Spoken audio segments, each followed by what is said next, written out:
Magandang hapon. Narito ang ating kaibigan. May prediction po siya tungkol po kay Remulla. Patay.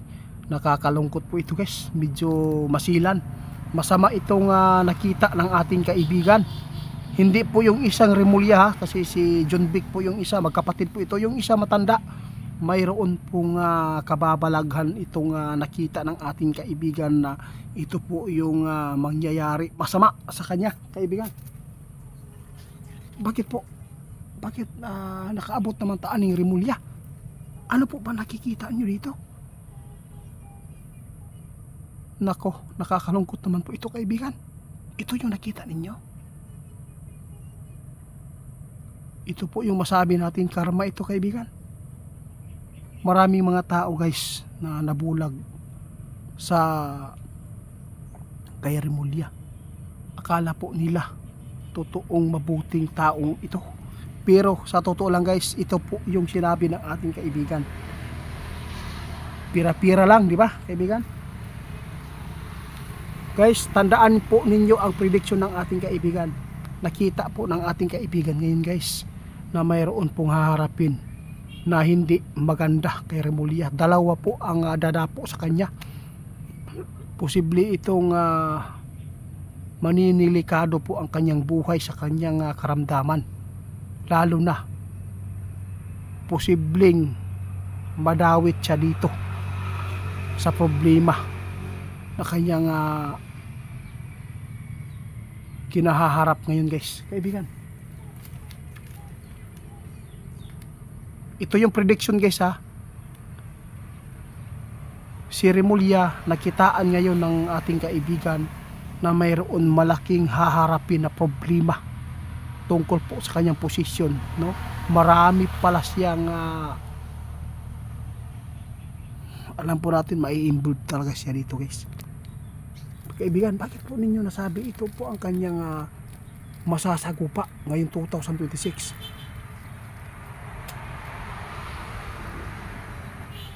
Guys, ito ang tandaan ninyo. Sinabi ng ating kaibigan ngayon, si Remulla daw posibleng magkakaroon po ng malaking problema na hindi pa niya, no? Since nang siya po ay nakaupo, na hindi pa niya nadadaanan po yung matinding problema sa kanyang posisyon ngayon. Dahil po masabi po natin itong parang karma ito. Hindi talaga mabuting tao ito, ha? Grabe guys, ito yung nakikita ng ating kaibigan. Si Remulla guys, abangan na lang natin guys sa 2026 ha.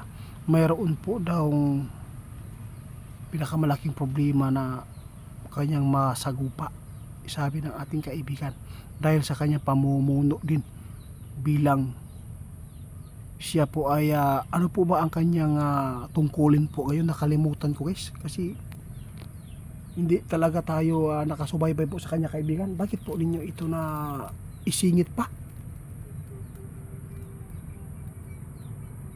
Nakatatak lang daw ni guys doon sa kanilang karian, kaya nakita nila guys na ito po yung posibleng mangyari sa kanya. Dalawa guys ha, dalawa po ang haharapin po niyang problema. Kalusugan niya at saka yung pwede din po siyang maisali dito sa kaso guys, dahil po sa kanyang pamumuno din sa kanyang tungkulin ngayon. Lalo na ay napakaraming mga tao ang nasagasaan nito. Patay na, kaibigan. Hindi pala siya magandang taong ito. Abangan na lang natin guys, sabi ng ating kaibigan. Basta ito ang prediction ng ating kaibigan na si Remulla sa 2026 guys, mayroon po siyang haharapin na malaking problema. Ito po ang tandaan ninyo na prediction ng ating kaibigan ngayong 2026. Remulla pa. Yung kapatid niya, kaibigan, paano?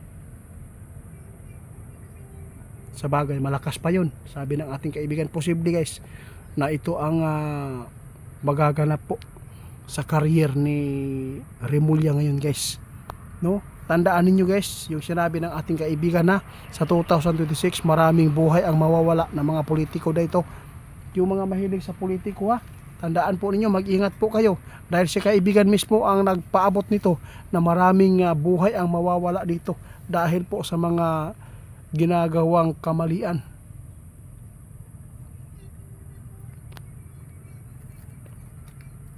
Sa totoo lang guys, hindi naman po nating kalaban si Remulla, no? Wala tayong magagawa kung ano man po ang hula ng ating kaibigan na binigay po niya sa prediction itong pagpapaabot ng ating kaibigan sa mga tao, no? Sa lahat po ng mga makaalala nitong video, tandaan na lang po natin kung ano po ba ang haharapin po na problema ng Remullang ito, no? Hindi po natin hula, hindi po tayo nakakahula. Ang mga kaibigan po talaga natin ang nagbigay po ng pauna. Kaya salamat, sana maintindihan po ninyo guys kung bakit po ay naisingit po itong Remulla na to. Kasi kahit po ako, no, hindi po ako pwede makapag-judge dahil po lahat naman po talaga tayo ay may mga kamalian. Pero ang ating kaibigan nagbibigay lang po ng babala at prediction na ito po ang mangyayari sa kanyang kalusugan o yung career po niya dito sa bilang ombudsman, no? Naku po, abangan lang po natin guys kung ano ito.